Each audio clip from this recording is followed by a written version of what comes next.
So in a highly celebrated move, Diddy just recently gave back his publishing rights to all of his artists. And we're going to talk about why that's a big deal or not.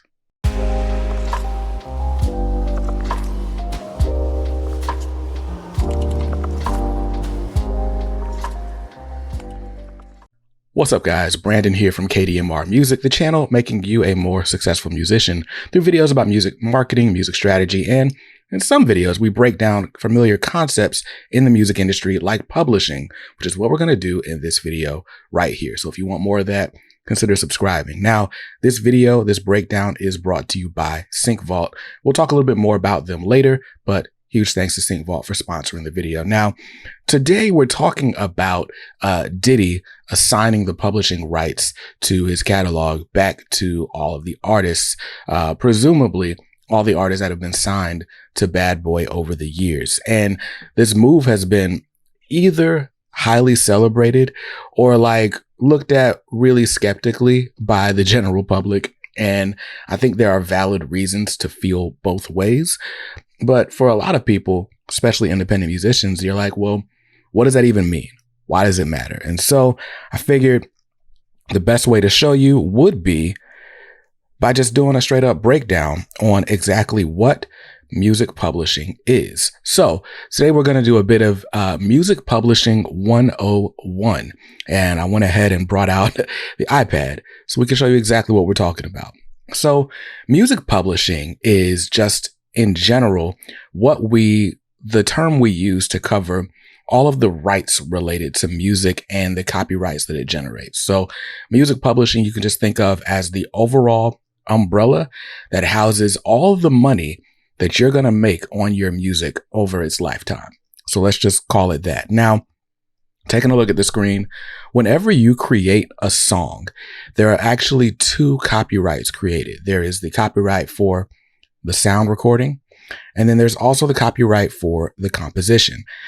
So the sound recording, meaning that master, that's what we talk about when we say artists want their masters back. It is that actual recording and the rights to use it in other forms of media, or even to just reprint it and sell it yourself, right? And then the underlying composition, meaning the words and music that you created, whether you sat at a piano and strummed out or sat with a guitar and strummed out the chords, or if you sampled it and now you've got other people's compositions and you've mixed them to create your own new composition, everybody who owns a portion of that composition, they get paid on the composition side. And to break it down even more, the sound recording, just for general purposes, we're not going to be talking about the sound recording today, but generally speaking, like 99.95% of the time, the sound recording is owned by your label, right?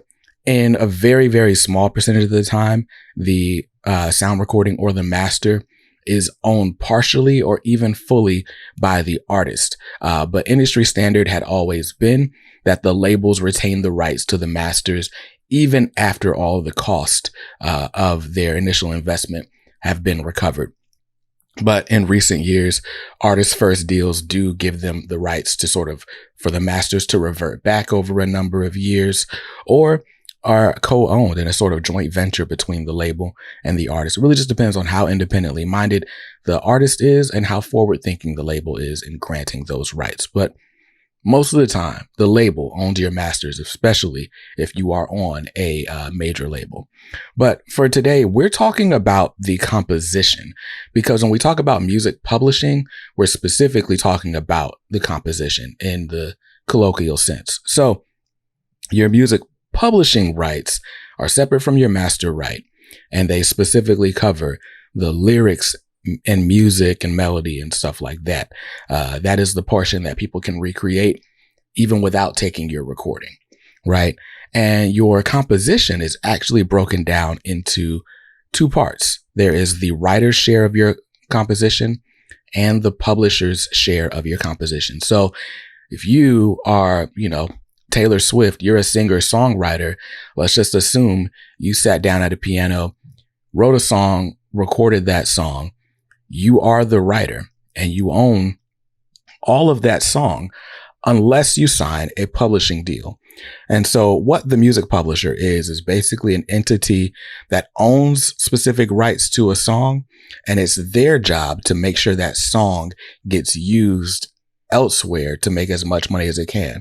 So if you've got a good music publisher, they're shopping your music for TV and film, for putting it in commercials, putting it in movies, putting it all over the place. And that's what a music publishing company does. Not only do they exploit the music in order to try to find more opportunities for it to make money, but then they also collect all the monies that are due to that. And so with your publisher, that's when you start talking about performing rights organizations, ASCAP, BMI, and so on. So there's the writer's share and there's the publisher share. Now, if you're an independent artist, you own both of these shares. But if you sign a publishing deal, or even if you sign a record label deal, standard practice all the way up through today has been, if you find an unknown artist and you own a record label, you not only have a record label. So for this example, we're going to talk about Isn't She Lovely, right? Isn't She Lovely, a song written by Stevie Wonder, performed by Stevie Wonder, and released under Motown, except technically it was released under Tamla Records, but we're just going to call it Motown for the sake of the example. So the sound recording of Isn't She Lovely, which is written by Stevie Wonder, aka Stevland Morris. So we'll see it in the credits as Stevland Morris. We'll see the label as Motown or Tamla. Whenever somebody wants to use the actual song or the recording of Stevie Wonder singing Isn't She Lovely, they are paying Motown or Tamla. But if somebody wants to use that song and it generates like a performance royalty or anything for the songwriter and the composers, well, that's going to go to Stevland Morris, Stevie Wonder. But then it's also going to go to whoever represents the publishing side of Stevie Wonder's music. In this case specifically, it's a co-publishing deal, which means Stevie Wonder owns a part of his publishing, and then an entity created by Motown owns the other part. So for Stevie Wonder's Isn't She Lovely, that is Black Bull Music. So Black Bull is Stevie Wonder's publishing company. And then the other is Joe Bett. Joe Bett Music is Motown's publishing company. So both of those own a piece of what Stevie Wonder gets. Stevie Wonder gets his whole writer's share, presumably, but the publisher share is actually split between those two companies. And that is basically what all is in dispute.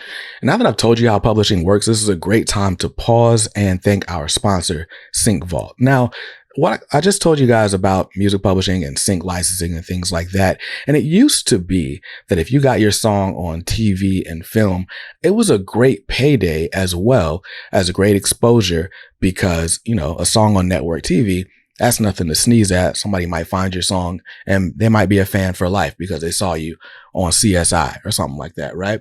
Well, in today's economy, now that social media has literally taken the place of TV in some eyes, we've lost out on that sort of payday portion in a lot of ways, but we still need a way to get our music in front of more people. And that's where SyncVault comes in.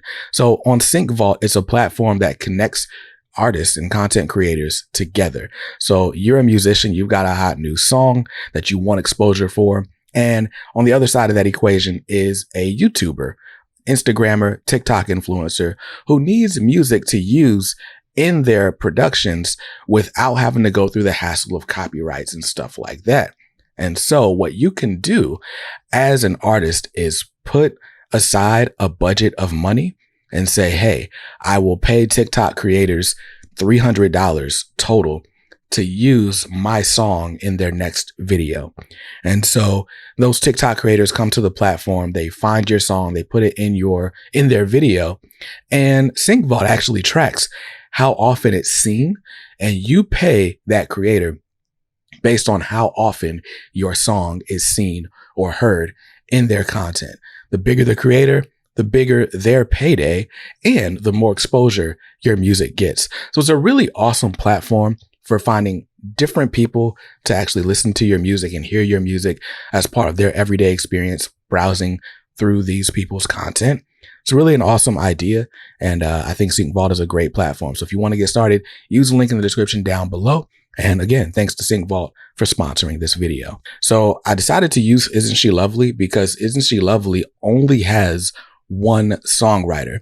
So it's a lot easier to talk about exactly how this is all working. And what Diddy has decided to assign back to his artists is his publisher's share, specifically of their writing on his recordings, right? So let's say, let's use the example of like one of the biggest songs in Bad Boy's history, right? Let's look at Mo Money, Mo Problems. And I'm going to go ahead and pull it up. It's Notorious B.I.G. featuring Puffy and Mace. And we're going to look at all of the credits on that song. All right, so here we are. We're looking at the Discogs credits for Notorious B.I.G. featuring Puffy and Mace, Mo Money, Mo Problems. And there's a lot of people credited on this song, but we're specifically looking at the song writers.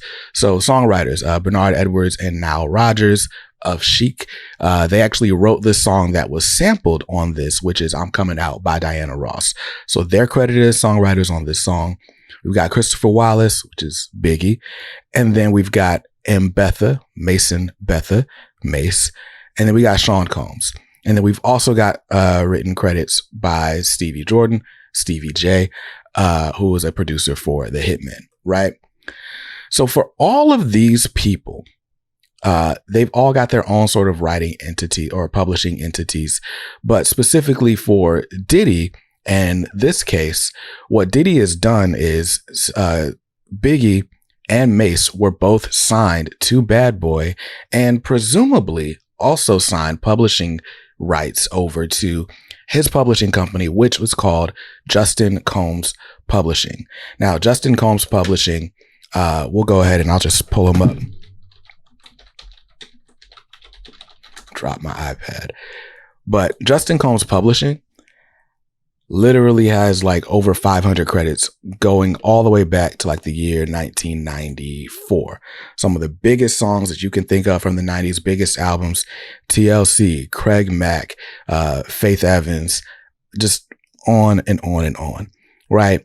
So Justin Combs has this massive catalog. Justin Combs Publishing has this massive catalog of songs. And what a lot of people think is that Diddy is just giving away all of his rights to all of these songs back to the artists that performed them. But that's not exactly the case. Instead, what's actually happening is he's just giving them their portion of that publishing share of the song, right? So for a song like this, where it's written by Puffy and Stevie J and Christopher Wallace and Mace, Puffy still has his percentages on those songs. And for his percentages on those songs, they're still owned. The publishing share of that is still owned by Justin Combs Publishing. And presumably, Puffy has a larger percentage than anyone else does on these songs. So it's important to know the distinction, right? Puffy is not just giving away his full catalog, but he's giving his artists, the people who wrote on those songs, the opportunity to, instead of having their songs administered by his publishing company, he's like, hey, you know what? Y'all take y'all's piece of this away from my publishing company. I still own like half of it no matter what anyway. And I still own the most important part of this piece, which is the master recording. So is it like some big benevolent move? Not necessarily. It shouldn't be like frowned on because it's something that doesn't happen often. And we should note that we're not asking any other companies to do this. We only ask like Diddy and Jay-Z to do stuff like this on a regular basis, but different point for a different day. Now, how is this valuable? Is this valuable? Is this too little, too late? Because we've seen some artists like Mark Curry, for example, like, what do I need with music publishing? right? We saw Aubrey from Danity Kane do the same thing. She kind of broke down that, like, with all of this, the only money that's really being generated from a lot of these songs that have already like had their wave of popularity and have since died down. She said, I think it was something like $800 is what all of this is worth to her in the last year. And that's what would be released with her signing that deal. And she claims that as part of that, she has to sign like a non-disparagement agreement. So she couldn't go write a tell-all book later or something like that, which potentially would make her a lot more than $800. So is this some, big benevolent move?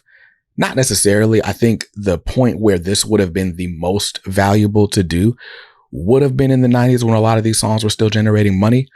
But some of these songs are still crazy valuable, like Waterfalls. Don't go chasing waterfalls. Huge song. If Diddy owns publishing on that, that's a big deal. Let's see. Let's look at other songs that are owned by Justin Combs Publishing. Honey from Mariah Carey, the maxi single. Fantasy, another one. So there's a lot of songs that Diddy produced on or co-wrote with other people who may or may not have been signed to his publishing company that are a big deal. But I think the biggest people that have stuff to gain from this would be the Christopher Wallace estate and Mace. And Mace is still very much alive and well, although Biggie is not. So Biggie's kids, Biggie's family, maybe this is a big boost for them because he's never lost popularity. But the money that you're going to get from the music publishing on this is a lot different than what you would get in the 90s, because music publishing is when you're getting paid basically performance royalties. So when you hear a song on the radio, when you see a song played on TV, when you hear a song performed live in concert, or someone creates a cover of that song. So there's a lot of different ways that you can make money off of these copyrights, but most of those are really only really valuable when the song is still popping in the streets as a single. So that was my breakdown of what music publishing is and why Puffy giving back these publishing rights is kind of a big deal. But I can see why people are kind of down about it as well.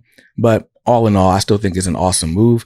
I'm all for artists getting every dime they can get. So that might be pennies to what Diddy's net worth is, but those $1,000 checks can definitely come in handy, especially on the right day of the week. So shout out to all of you. Thanks for watching this video. Stay tuned for more upcoming music advice in another video real soon. Peace.